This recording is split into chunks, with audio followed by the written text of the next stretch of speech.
Clay here with ATX Precision and Carbine. Last week we put out our video on carbine slings. Got a lot of good feedback from that.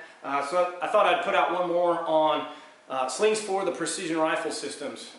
Years ago when I got into the precision rifle realm, loved it so much that now I actually go hunting with the precision rifle. I like having that total confidence to know exactly where my round is going, as well as that additional capability to stretch out there a little bit further. Now, having that extra capability comes at a little bit of a trade-off. The precision guns are a little bit heavier. They're usually a bigger barrel, bigger scopes, a lot of times bigger stocks or chassis systems. So how do you deal with that weight? Well, I started modifying a sling system that we used in some of our winter warfare training in the military, and kind of tuned it and tweaked it to the big guns, and I think it works really well. A lot of times we would sling our M4s across the front of us and attach directly to our backpacks. This gave us hands-free movement. A lot of times we were on skis or on snowshoes where we're using ski poles or trekking poles, and that gave us that freedom to do that. Some of the benefits to having your rifle slung up front, it's less fatigue. You can see I'm not even holding this thing up. It's all the weight is in my backpack straps. Your backpack straps are designed to carry weight, so let them carry the weight of that big heavy rifle. It's more balanced. Now you've got some weight in the front, you've got some weight in the back.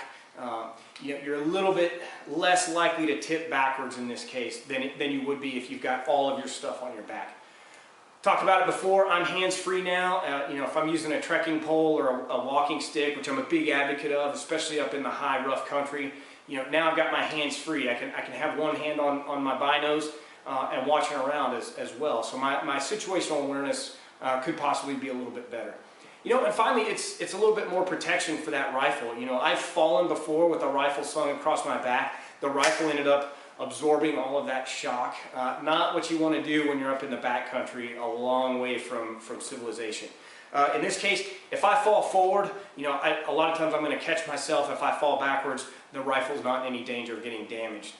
So a lot of good benefits to this type system. So let's take a look at it and see what it consists of. As you can see, it comes apart very quickly and easily. So if I do need to get in and out of it quickly, it's not a problem.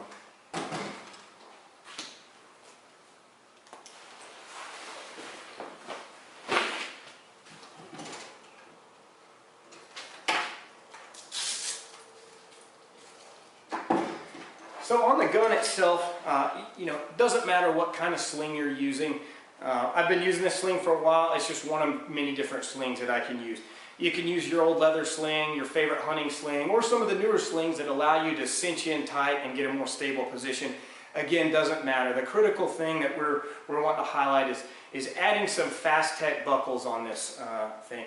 Not sure if Fast-Tech's the right term for them. That's what we always call them back in the military, but it's just these buckles that go in and out.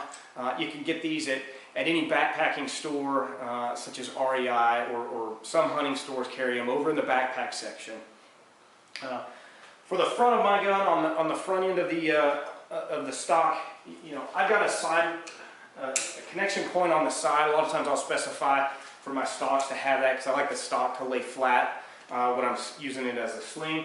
Not critical though if your system doesn't have that. You can also set this up to work off the regular sling stud. But I've got the male Fast-Tech piece on the front end of this rifle.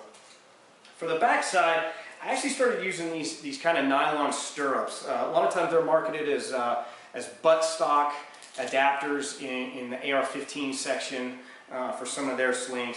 And the reason I did that, you can see this mounting point for my other sling. It's a little bit off center. If I was to just plug in right there, a lot of times the rifle tends to roll because the big scope up front tends to pull it forward. So I actually started using the stirrup to kind of get that attachment point on the other side to keep it more balanced and upright.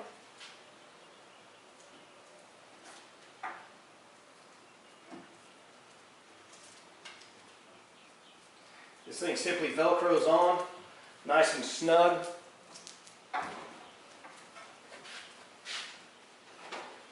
Now we're ready to go.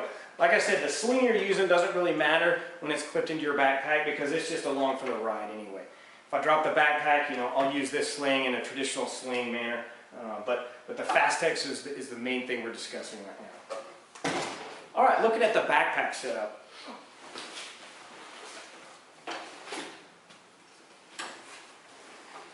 So for your top left strap, where the front of the rifle goes for a right-handed shooter, again, I've got a female Fastech tied on with some 1/2-inch nylon webbing. You want just a little bit of slack in there to give you some free play in there as you buckle this thing in. If you're a left-handed shooter, this will all be opposite, of course. For the right-hand side of the backpack, I've got a length of bungee cord, size to length, and that attaches to the male Fastech.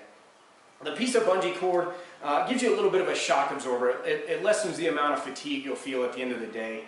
So I definitely recommend using a piece of bungee cord rather than a solid piece of webbing or string like 550 cord or something. One thing I'll note on this, the orientation of the Fastechs matters. In this case, you want that female end on the top side. On the lower right side, you want that male Fastech adapter in there. I found that if you reverse those, the Fastech tends to be real sticky. It binds up a lot when you're trying to get in and out of it. So just keep the female on the upper left of the backpack and the male on the lower right on the backpack. That'll keep you out of trouble. All right, so let's don this, show you what it looks like.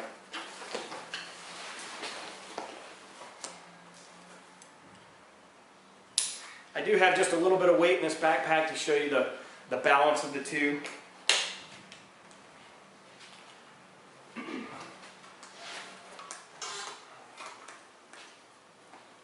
All right, so we simply start with clicking in the upper left. Now we click in that lower right.